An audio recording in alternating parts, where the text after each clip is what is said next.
Welcome back. We start off this segment in Mali, where industrial gold production in that country, that's Africa's third biggest producer, is on track to exceed earlier forecasts for this year.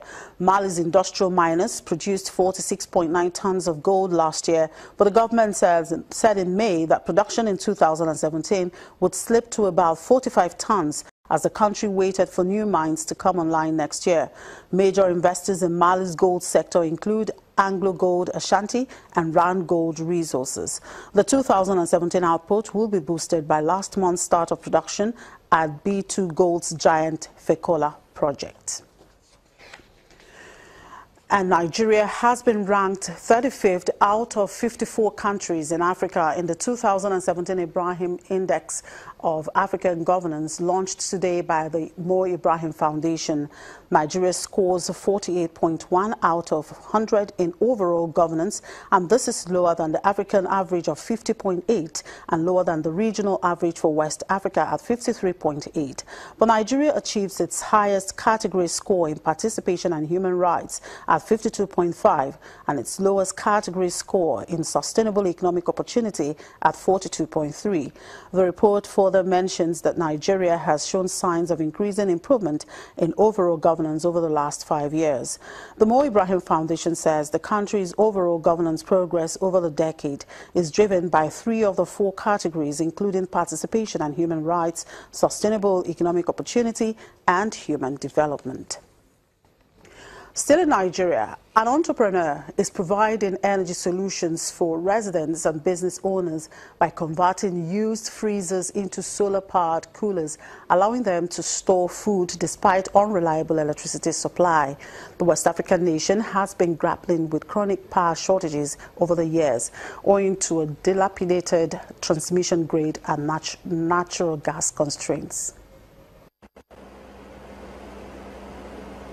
Go Solar Africa collects discarded freezers or buys used ones from dealers to have them refurbished and fitted with solar gadgets.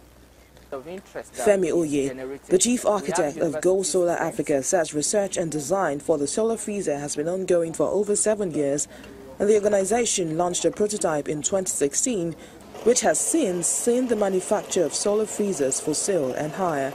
It's been amazing and overwhelming, the kind of interest that is generating. We have university students that want to get into more research. We have international organizations already flying into Nigeria to come and see this crazy idea coming out of Africa without power, without industry. And we are able to create something amazing out of our own mystery and out of our own bad situation. Despite being Africa's top oil and gas producer, Nigeria's power output is a tenth of South Africa's for a population triple the size, leaving millions without reliable power supply. Customers have the option of buying or renting the solar freezers. Solar panels are connected to a battery unit. When fully charged, the batteries are able to power the solar freezers for 24 hours. Haruna Adamu sells drinking water and recently got a solar freezer. He pays about 800 to 1,000 naira a day to rent the solar system. He says he's seen his sales go up since he started using the freezer a month ago. I'm selling like 10 bags per day when you know cool. But now, as when I get this thing now, I'm selling like 40 to 50 bags every day. Before I'm planning out before I will get it, but now I have a day. But now customers, they come at any time, even in the night. They are coming, come buy it. A complete unit of solar panels and a freezer sell for about 306,000 naira. We have challenges because the policies are not aligning. There is no deliberate attention given to the sector to actually bring out the potential. There are no data. Government is actually not doing more to catalog or to profile those solutions that are actually impacting hundreds of thousands of lives. And I think in developed economy, these data are important to be able to help government to plan, to know where to channel support. The company is looking for ways to expand its outreach even further and include various sizes of the refrigerators as demand for solar freezers continues to grow. The coolers have also attracted interest outside the country, with over 50 units already being shipped to clients outside Nigeria. And in Senegal, that country is preparing to open a new airport in 3 weeks' time as part of the country's economic expansion plan, which includes the relaunch of its national carrier, Air Senegal. The Air Senegal CEO, Philippe Ibrahim, has just secured an MOU to buy 2 Airbus A300 neo planes at the Dubai Air Show, which will make it the first airline in Africa to get the latest generation of the Airbus wide-body family, set to reduce fuel consumption by 25% per seat. Senegal will open a new airport on December the 7th in Dakar, about 45 kilometers from the capital, Dakar, and just 20 kilometers from the country's third largest city. The Blaise Diagne International Airport is due to start operation at midday and replaces the old Senegal Airport in the heart of Dakar. Senegal is tightly encircled by an ever-growing city of more than 15 million people. At a cost of 575 million euros, the new airport, located in the middle of a field, took 10 years to build.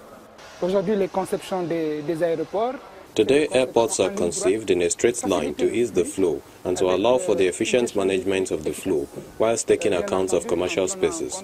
So today, all the feedback we have received from non-expat visitors has been that it is amongst the biggest and most beautiful airports in Africa.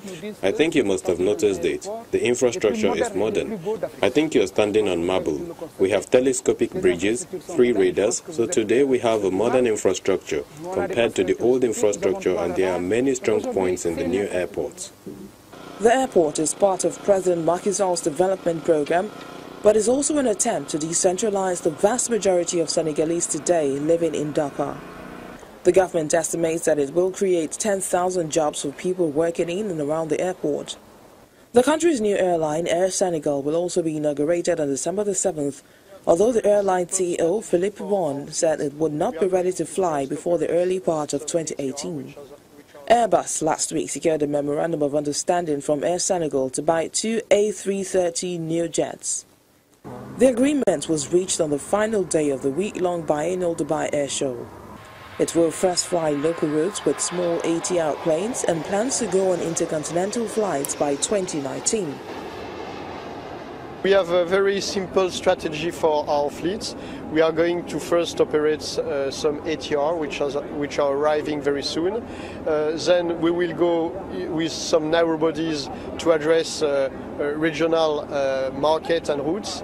And as soon as we can, we will try to address intercontinental routes and going for acquisition of wide body, and notably for 330 Neo, which is a very good aircraft. And we want to go quite fast in our development because we are in a very competitive market. Airlines have long been a fraught business in West Africa, although there have been some success stories, including Ivory Coast Air Côte d'Ivoire. Senegal revoked the air operator's certificate of Senegal Airlines after it ran up debts of more than 100 billion CFA francs in less than 5 years of operation. And with that, we draw the curtain on today's edition of the program. Thank you very much for watching. I'm Chimezi Obi Iwago.